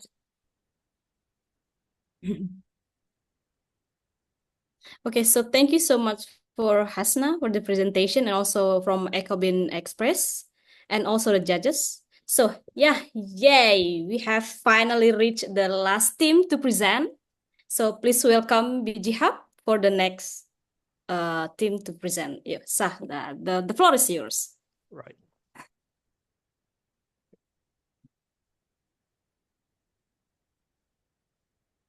Can you all hear me? Yes, we Is can that hear clear? you.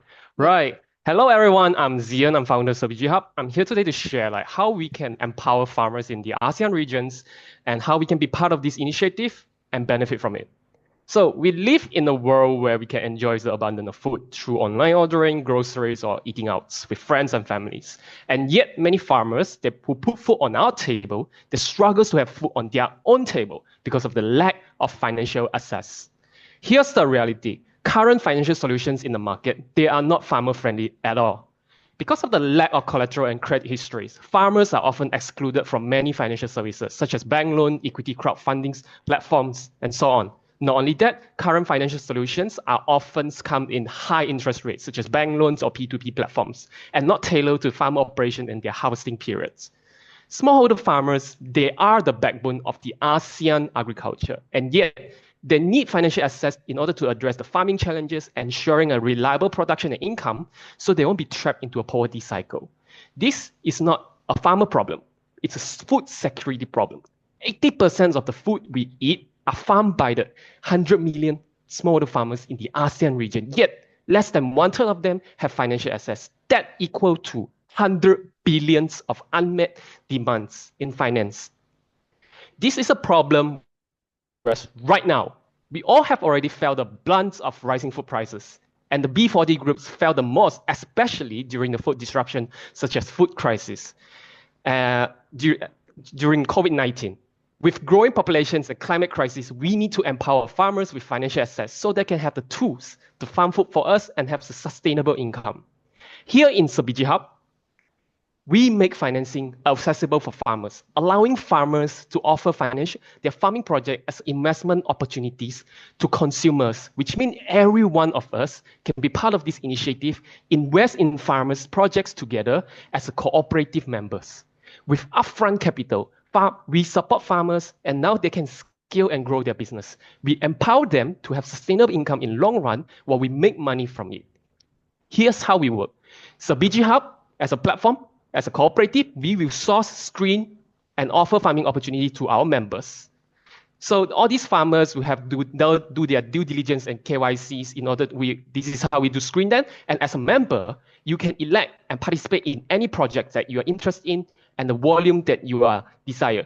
You can buy an acre of durian farm, a dozen of oyster or beehive, and you can watch your investment grow through BG Hub Cooperative. Once selected, The funds will be provided to the farmers. Farmers will do their best to farm the items on behalf of CBG Hub and the cooperative members. Farmers will then constantly provide updates during the COVID growing periods, and at harvest, they will sell and fetch the best price. And then farmers, CBG Hub, and investor together, we split the profit in the ratios of 50% to farmers, 10% to platform, 40% to investor. And this is how we earn the money. So this is how we generate our revenue. We have through annual membership fees for farmers and investors to join as a cooperative member, and we charge 10% commissions on the profit margins. So through this CBG model, we lower the entry barrier for both farmers and investors. Farmers can acquire necessary capital with lower risk, while investors, such as everyday consumer like us, we can start investing in agriculture portfolios and invest opportunities as low as around $20. This makes us not only more flexible, but more affordable when compared to current financial solutions. When it comes to our traction, we have confirmed the legality on running this business model through our interview with company secretariats and government officials in Malaysia. We also secure partnership with local startups, farmers, and networks of cultivated network 50 investors ready to join our initiative. For CBG past tractions, we have crowdfunded around $3,000, which is 10,000 ringgit for 3 farmers campaign. We have been featured on Wiki Impacts. Moving forwards, we want to become the Alibaba for farmers in ASEAN region, a one-stop solution center for farmers in the ASEAN regions, covering service from financial access, upskilling, finally aggregating sales and supplies for farmers so they can have a better profit margin when it comes to their operations. To achieve that, we need everyone's help. Join us and let's grow CBG Hub together with the farmers. I'm Zian from CBG Hub. We are Team 7. While the farmer put food on our table, we can also put food on theirs. Let's grow together. Okay, thank you, Zianli and CBG Hub for the presentation. So I would like to invite Rock for the first comment and question. Please, Rock. Yes, thank you. Thank you for this presentation. I really like it because this is close to my heart. My parents are rice farmers in the province in the Philippines, so I understand the challenges. I want to make sure I understand the business, because you mentioned that 50% goes to the farmer, 40% is divided to the members. Is it based on their harvest, their sales? And if yes, how do you make sure that that is reported? So there definitely there's a due diligence that when members join. So meaning they're like, to farmers, this is like a loans to them as a cooperative member, because as a cooperative, you can give loans to members. But for investor, this is like investment opportunity. So we act like a P2P platforms for investor. So there's definitely KYC and due diligence we do with farmers. And then when it comes to profit, let's say investor, you are invested $100 and farmers and you buy in $100 project, and farmers, they farm and then they sell at $200. So when profit split, farmer get $50. So follow the 5-1-4 ratio. Farmers get 50, platform get 10, CBG Hub get 10, and investor get 40. That's when you earn profit. But so it follows, we only charge based on the profits, like following the profit ratios. Does this mean that you have people on the ground checking if that's the actual profit? And also, additional question, how do you mitigate your risk in terms of there's always environmental and with climate change, there's a lot of losses happening on the ground. So how do you prevent that? Yes, investment definitely there's risk, and farming projects definitely are most vulnerable to weathers. So however, like other investment, there is also risk. But the thing that we can do best is to mitigate it through upskillings, through community supports. This is where that's why we work with other agriculture startups. Like if the one in our previous slide, there's Kita Asia, that excels in giving farmers, upskilling farmers on how to farm properly with the tools, and then also the conditions. So that's why we work with partners, and that's why as a cooperative we don't simply offer projects. That's why we do our parts on screenings and we work with farmers that have the good reputations and also has some tractions already. This is where how we protect the interest for investor as well, also for farmers, that while we're providing the financial access. Thank you. Okay, so yeah, Rafael, you may add something. Yeah, my question was already asked by by Rock earlier, but I must say that this proposal is very promising, a high impact and community-driven investment model that addresses inequalities in agriculture. Perhaps my focus would just my question would just focus on is this structured legally?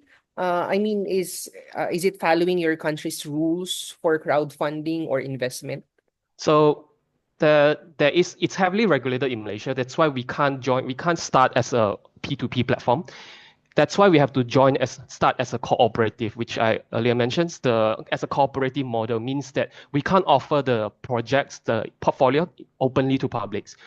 They have to join as the cooperative member to start investing in these projects. So this is how that cooperative model can work while following the legislations and regulation, which we already spoke to government officials and also company secretariats to double confirm on the legality on running this model.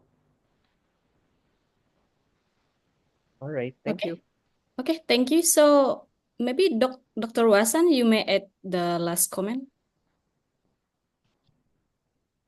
Doctor, you're muted. Yeah. Actually, I really love your presentation. It's a lot of impact actually. Have you have information about farmer income and profitability? Oh, so meaning that so Prof, your question is do I have the data of their incomes before Yeah. before they start and after they join, after they start this? Something like that. Unfortunately, no, but I do have the data for my previous model where I crowdfund and I funded them a new sets of farming tools and stuff. So before that, they do side jobs and they only do farmers in part-time. They earn like around $300 per month. Now that they earn like 1,500 per month US dollar through my previous crowdfunded models. Your model, you should measure the social impact. I think Sorry? you should measure the social impact. Oh yeah, yes, definitely. So the one that we're going to measure definitely it's on the incomes and then the productions of the foods as well. All right. Okay. That's all. Thank you. Thank you. Okay, so the team members from CBG Hub, if you want to add something. All right. That's all for me. But yeah, my information is there. Feel free to come to our website or connect me on LinkedIn. Nice meeting you all. Okay, so yeah, thank you so much, Jian Liu, for the great presentation. So that's our last team to present today. So yeah, thank you to all the teams for your incredible presentation today. Your hard work and patience truly shone through. So a big thanks to you as well, to our judges for their thoughtful feedback and support through this session. So with that, I will now hand it over to my partner here, Amirul, for the closing remarks. Thank you.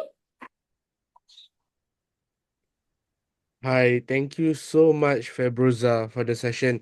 And that wraps up all 10 amazing pitches for today's ImpactSEA Impact Challenge final pitching day.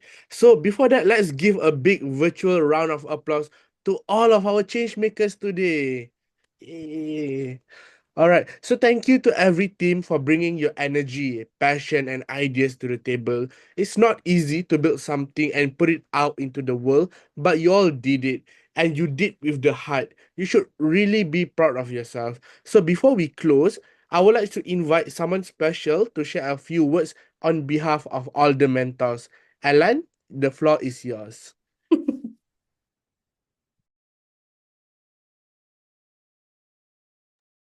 Hello, Alan? Alan, are you here today?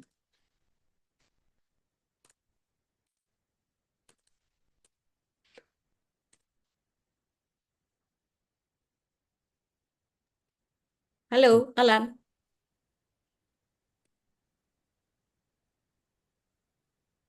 Okay, if not, maybe we can invite Gracia. Yeah, gracias. Okay, To represent Gracia. all the mentors. Wood might be is better. Xiao Wood. I say Xiao Wood. Woon? No, Gracia, go ahead, Gracia. No, Okay, no you first worries, Woon no and then worries. Gracia. Come on, It's okay. no worries. Okay. Well, I didn't mentor a lot of groups, but thanks a lot for having me as your mentor. I think this is actually a very incredible work that all of you have done. You have concluded this journey of, I don't know how long was it? Is it 2 weeks, 3 weeks? Your journey? Yes, most Yeah. likely. Right. So in such a high tense moment, you still get to deliver, and this is a result of not just hard work; it's a lot of collaboration effort. You are all done doing this online, and you have amazing mentors like my fellow mentors who are there with you all the time. I believe if you were to reach out on behalf of other mentors, I'm just throwing out their names, sorry. If you were to reach out to them later on, they will possibly continue to help. But please do not take our words like we are attacking you. We are actually trying to tell you from another perspective.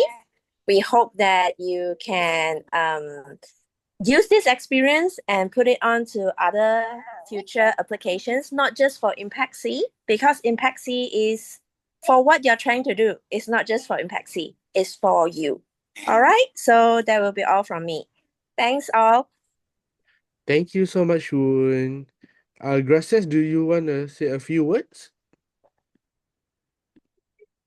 Okay, so let me start with this. I love seeing these beautiful faces, not just all the participants, but also the judges, all the mentors, and everyone who involved in ImpactSEA, because you just chip in for a really a great, great positive energies, and also this is a movement.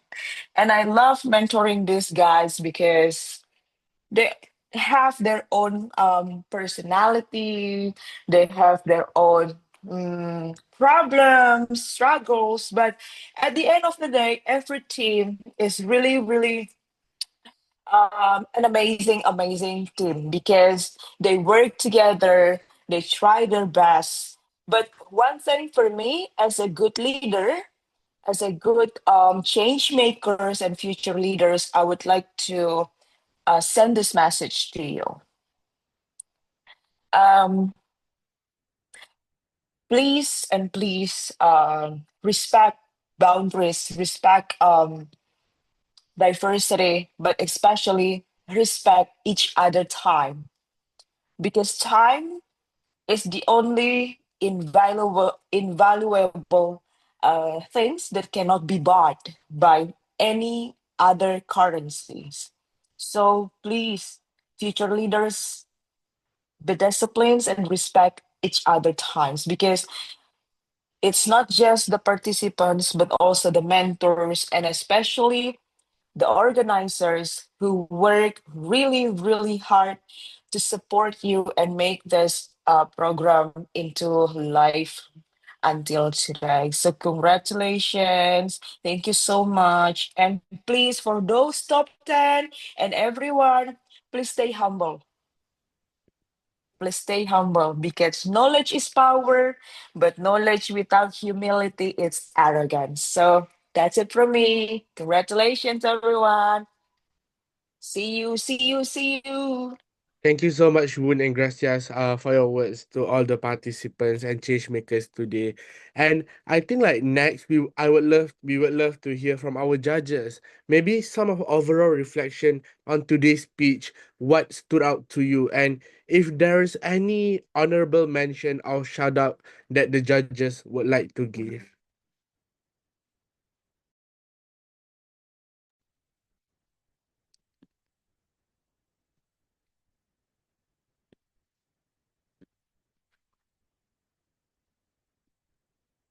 Okay, maybe you can start it, Rock.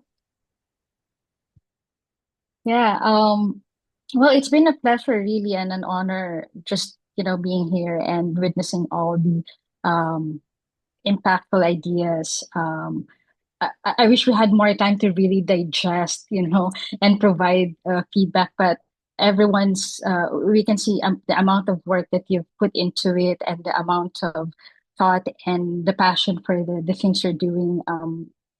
I just really hope that you could, push these ideas into reality and could, create the impact that you desire to make.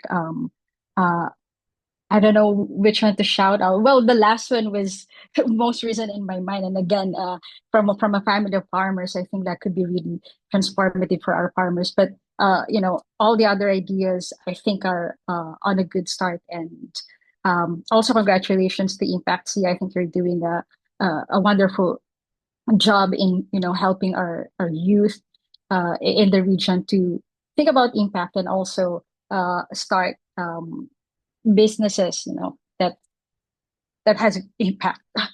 So yeah, thanks everyone. Thank you, Rock. Thank you also for your time for being here. And next, I would like to call Dr. Wasan. I feel really happy to be here. I'm very glad to hear all of your project. I'm so proud that all of you will change the world. Without you, the problem's still the same. Thank you very much for what you're gonna do for this world. Thank you from my heart. No worries, Dr. Wasan. We would love we are very delighted to have you here as our judge today. And lastly, from Dr. Raffel.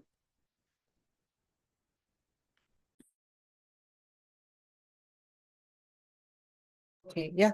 So thank you very much for inviting me. Although I'm part of this team, no. Actually, I am just very happy that this group is created. I remember when we were in Vietnam, no. Rosa, Rock, Gracia, Rival, no, we were there. We were also making these proposals. We were spending our nights together just so we could create an impact for the future. And I'm seeing myself.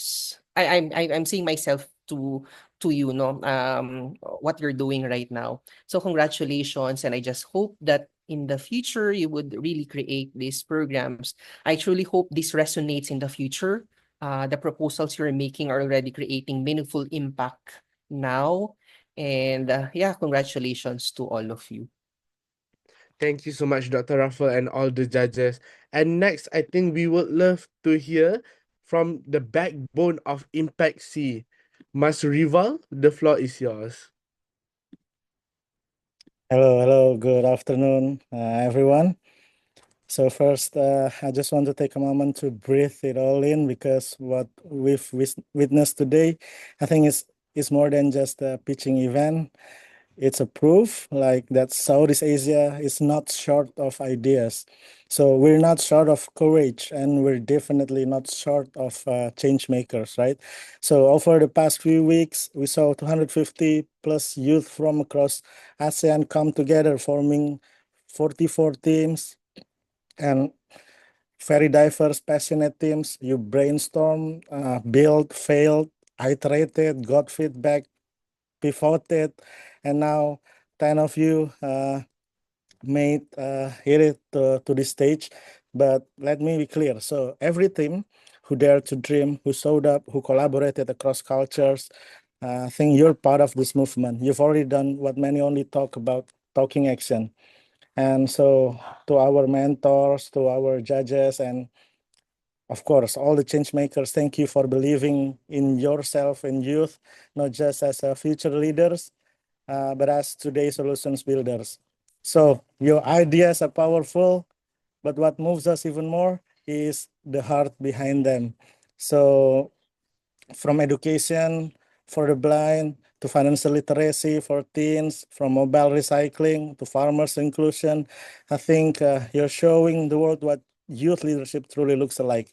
So ImpactSEA was never about perfection. It's about progress, and what we saw today is powerful progress for the region we love. So this is not the end. This is the beginning of something much bigger.